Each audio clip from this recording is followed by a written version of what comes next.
السلام عليكم ورحمة الله تعالى وبركاته.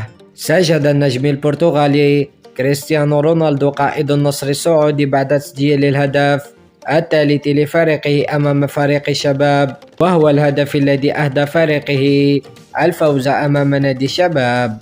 وسجل رونالدو هدفا في الدقيقة 59 من زمن المباراة ليعلن تقدم النصر ب3 أهداف لهدفين بعد أن كان فريقه متأخرا بهدفين نظيفين.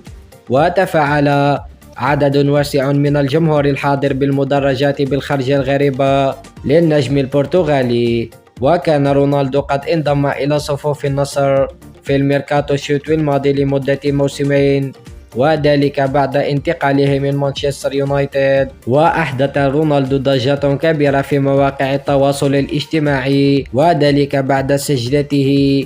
والسؤال الذي يبقى مطروح: هل سيعلن كريستيانو رونالدو في الأيام القادمة دخوله في الإسلام؟ وفي الأخير، إذا أعجبكم الفيديو لا تنسوا الاشتراك في القناة وتفعيل زر الجرس ليصلكم كل جديد.